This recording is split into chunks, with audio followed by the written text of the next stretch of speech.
Hi, welcome back to my channel. This is Amy from With Love by Amy. Thank you so much for stopping by. Today we are doing day 3 of the Spellbinders Crafty Advent Calendar. And let me tell you, this day was a little challenging to get out of there. I needed a little help. So yes, I used a crochet hook. It was not easy to get my fingers in the little tiny hole and pull that up. But once we did, here we go. We got our goodies. So these are something that I don't actually have like any of in my stash, I don't think. They're border dies. I take that back. I do have one from Stampin' Up! That I don't really use that much. It's beautiful, but I'm kind of always at a loss of how to use it. I thought the two of these coordinated together. However, they don't really. So I decided I was going to make 2 separate cards. They are about 4¼ inches, a little over 4 inches long. So they will work for a standard A2 size card. And I decided, since, this advent calendar isn't specifically Christmas products, I was going to choose some very bright and fun colors, which I don't use these colors very often, but the whole idea with this advent calendar is to challenge myself to try new things and to kind of like think on the fly, because I'm not used to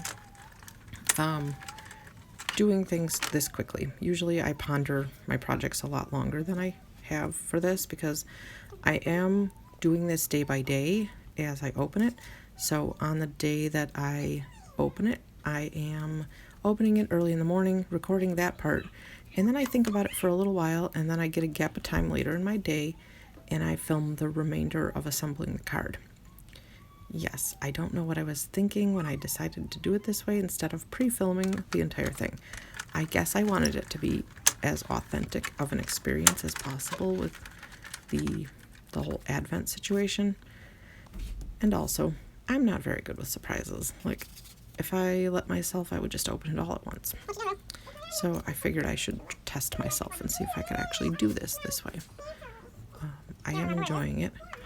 I will say that the more intricate die cut in this, in day 3, it did require me using a shim, and it might just be because my Big Shot die cutting machine is old, but I did use the metal shim. Here you go. You can see me putting the metal shim in there because the less intricate die, it worked just fine, but the more intricate one did not.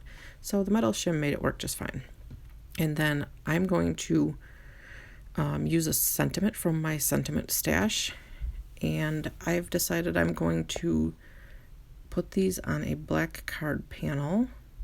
And at first I thought I was gonna like butt them up to each other. However, I decided when I put them on that black card base, I really liked how they looked, so I decided to leave some space. And here I am trying to like space them out as evenly as possible, and then still leave room at the bottom for my sentiment strip. That Welcome to the Neighborhood sentiment strip is from Tailored Expressions. It's one of her sentiment strips for her, I don't know what it's called, her whole sentiment system, the die cut thing and everything. I really like it. I can't wait to get more. I should honestly devote more time to just die cutting, like a whole bunch of sentiments. But, I like the actual crafting more than I like preparing things. So here we are, just assembling the rest of it. I am using art glitter glue with the fine tip little bottle thingy to put all my stuff on there. That has quickly become my favorite glue. And glue is one of those things, I feel like I never run out of it. Now, tape runners and stuff like that, foam dots, things like that, yes, I feel like I run out of those all the time. However, this liquid glue, I feel like, has lasted me an eternity, and I'm using it every time I craft. Here's the final card. Let me know what you think. And then here's the second card I decided to do with the more intricate die cut. The card base, or the card panel that I decided to use, it's a Neenah metallic cardstock. It came in a pack from the office supply store with like 5 different very light metallic colors. I think this one is the silver one. But I'm using my Make Art Station and the magnet to help line them all up. And also with my sentiment, I had that sentiment pre-cut, but I wanted something to put behind it. So I took the same punch that I used to punch it out, because I don't have a bigger punch than that, and I took 2 of them in black and I kind of like offset them underneath of the actual sentiment, so they would give it a little bit of dimension because there's 2 layers of black under there, and it also gives it interest because the 2 black layers are kind of like offset, and it just looks, I feel like it looks really fancy. Let me know what you think down in the comments. Do you like that idea of using 2 of the same die cuts and kind of like offsetting them to make some more interest? The Make Art Station was really helpful to make this card, and there's the finished product.